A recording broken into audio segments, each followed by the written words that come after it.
Alhamdulillah rabbil alamin. Wabihi nasta'inu ala umuri dunya waddin. Wassalatu wassalamu ala nabiyyina Muhammad sallallahu alaihi wasallam.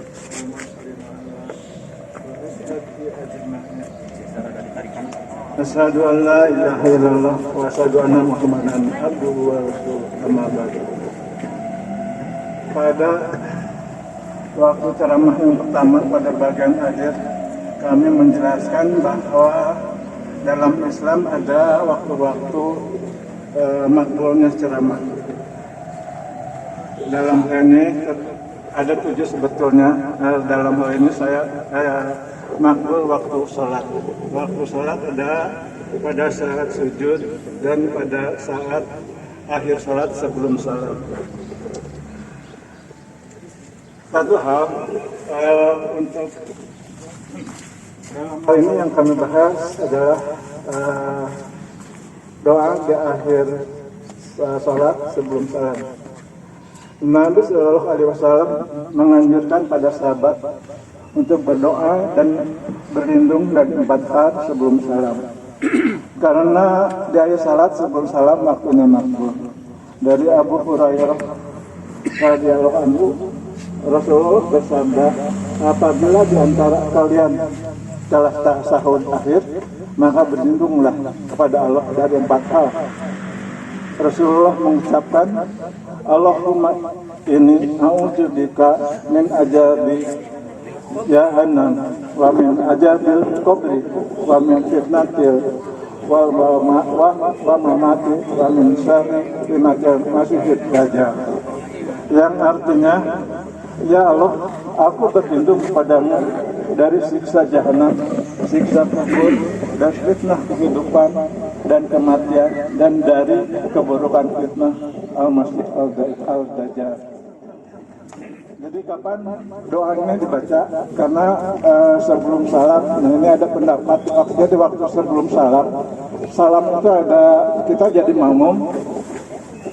Waktu imam salat, itu salam itu ada ke kanan dan ke kiri. Itu sunnahnya adalah kita makmum mengikuti salam sesudah salam kedua.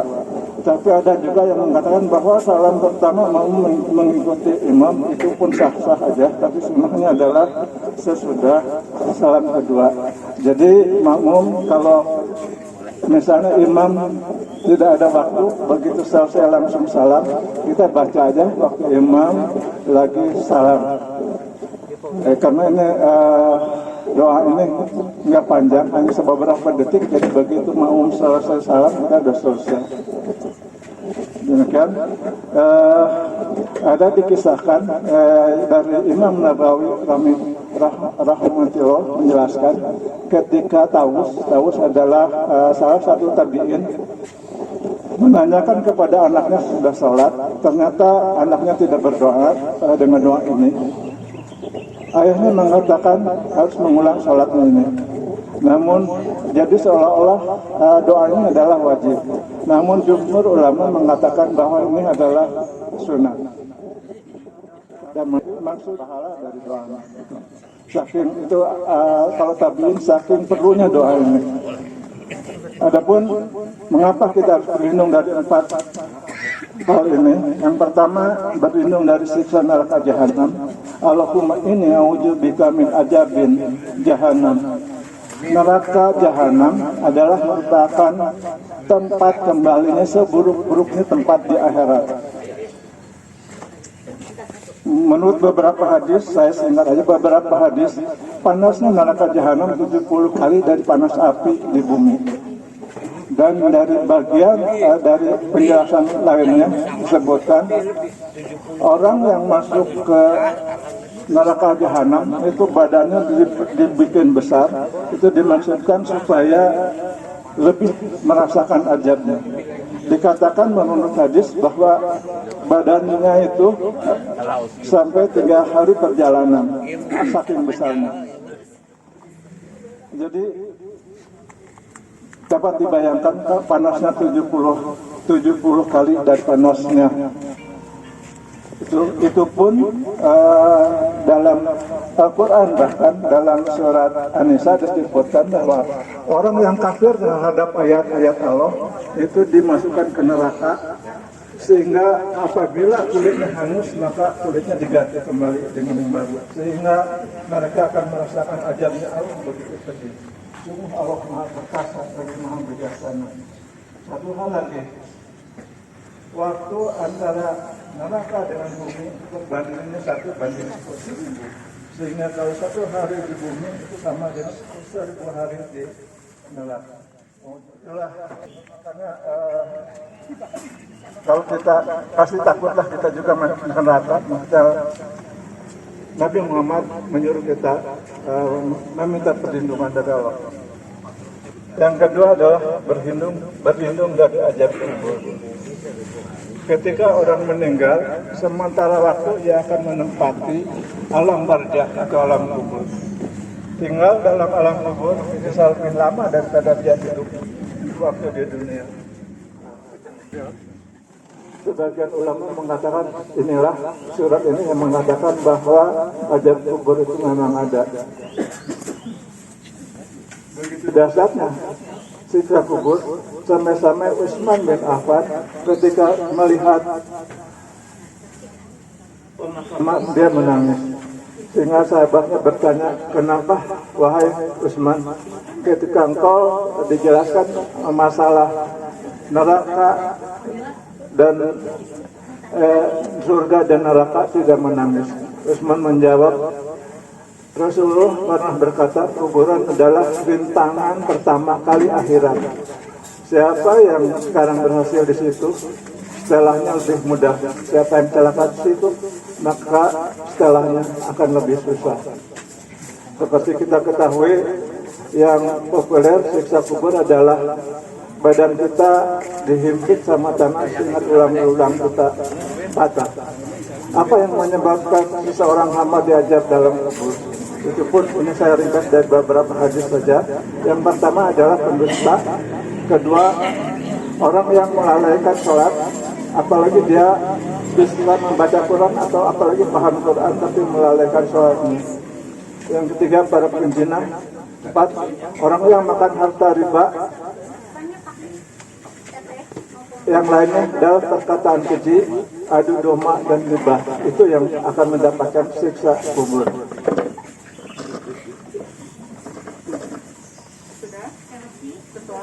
Sudah sepatutnya kita berlindung dari azab kubur ini. Yang ketiga adalah berlindung dari fitnah kehidupan dunia dan kematian. Sungguhnya ini dalam surat dalam sebuah hadis yang diriwayatkan oleh Ahmad, sesungguhnya di antara yang aku takut atas kamu adalah syahwat mengikuti nafsu pada perut kamu dan pada kemaluan kamu serta fitnah yang menyesatkan. Para hadirin, di kehidupan zaman yang sudah tua ini, dunia dibukakan untuk manusia selebar-lebarnya. Berbagai ilmu pengetahuan dan teknologi serta fasilitas kehidupan sudah begitu canggih. Kehidupan mewah dipamerkan di hadapan setiap saat. Dan gadget atau HP yang semakin canggih juga ada, sehingga pemakainya senang berlama-lama memakainya. Akibatnya menggenggam kekayaan dan kemewahan dunia menjadi cita-cita banyak orang. Maka kita lihat terjadinya kasus-kasus korupsi yang menjerat elit-elit politik penguasa di negeri ini. Kasus teroris aktivis Islam sehingga darah orang soleh dihargai murah. Kemarin juga dalam ceramahnya Pak Haji Ujang pada hari Jumat bahwa sebagian dari umat kita ada yang tidak Jumatan karena kesibukan daripada dunia. Itu adalah salah satu fitnah dunia. Fitnah dunia di sini adalah ujian, maksudnya ujian.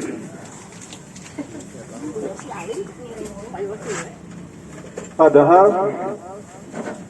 Allah Subhanahu wa Ta'ala jauh-jauh hari sebelumnya sudah memperingatkan. Itu ada dalam surat Luqman yang saya bacakan artinya. Maka janganlah sekali-kali kehidupan dunia memperdaya kamu, dan jangan pula penipu setan memperdaya kamu dalam mentaati Allah. Namun demikian tetap saja masih banyak yang hidupnya lebih condong ke dunia, sehingga hidupnya hanya membuat bekal menuju kesengsaraan, tidak untuk adalah ajab kubur. Mayat ditanya malaikat Munkar dan Nakir. Sebagian menjelaskan bahwa fitnah kematian bisa jadi karena seseorang dalam keadaan sakaratul maut. Karena begitu sakitnya seorang dalam sakaratul maut, kadang-kadang diganggu sama setan. Ini contohnya adalah pada Imam Ahmad bin Hanbal. Dia waktu itu anaknya lagi berduduk sebelahnya. Imam Ahmad tiba-tiba berkeringat, dia mengigo dengan berteriak, tidak menjawablah sampai 3 kali. Lalu anaknya bertanya, kenapa ya? Dia menjelaskan ada setan mendatanginya sambil berkata, wahai Imam Ahmad, jangan pergi, sungguh aku merasa kehilanganmu. Lalu aku jawab, tidak, jauh menjawab. Subhanallah, setan ini hendak menjerumuskan Imam Ahmad di akhir hidupnya agar dia meninggal dalam keadaan sujud. Benar apa yang dikatakan Nabi Sallallahu Alaihi Wasallam, nilai amal ditentukan pada akhirnya. Makanya kalau ada orang sakit atau yang apa, itu harus kita ditemani pada saat sakaratul maut, jangan sampai terganggu oleh syaitan. Lagi aja, saya sedikit singkat aja. Yang keempat adalah berlindung dari keburukan fitnah Dajjal Al-Masih. Saya jelaskan saja di sini bahwa di antara tanda datangnya kiamat adalah kehadiran Dajjal. Ada sejumlah tafsiran tentang siapa Dajjal. Dr. Yusuf Kordowi dalam kitab Sunnah Rasul menyebutkan Dajjal adalah ciptaan Tuhan juga, dan Dajjal digunakan Allah Subhanahu wa Ta'ala untuk menguji hamba-hambanya pada masa penuh fitnah. Dengan hadirnya Dajjal, orang-orang benar-benar mengikuti Sunnah Rasul, dan yang munafik akan terlihat. Yang mengikuti Sunnah Rasul, yang munafik dia akan terlihat. Cuman Dajjal ini kemampuannya itu betul-betul harus kita jauhi, karena dapat dimisalkan Dajjal itu kalau membawa api dan air adalah api, api adalah air, sehingga ada orang yang merasa kuat imannya, dia mendekati Dajjal, bahkan dia akhirnya jadi pengikut Dajjal. Itulah makanya dikatakan bahwa kalau mendengar adanya Dajjal sebaiknya kita jauh saja. Jadi pertama, berpegang teguh dengan Al-Quran dan Sunnah, berlindung dari fitnah Dajjal, berdoa dari fitnah Dajjal, membaca surat Al-Kahfi termasuk juga ayat 1-10, dan menyingkir dari cakupan fitnah Dajjal. Itu aja. Jadi sebaiknya doa ini, karena begitu sangat pentingnya, kita laksanakan di setiap salat wajib dan salat lainnya. Sebetulnya sebelum sesudah salat ini doa-doa lain silahkan boleh, tapi yaitu harus dengan tuntutan Rasul, tidak boleh bahasa Indonesia atau Sunda. Demikian, Assalamualaikum warahmatullahi wabarakatuh.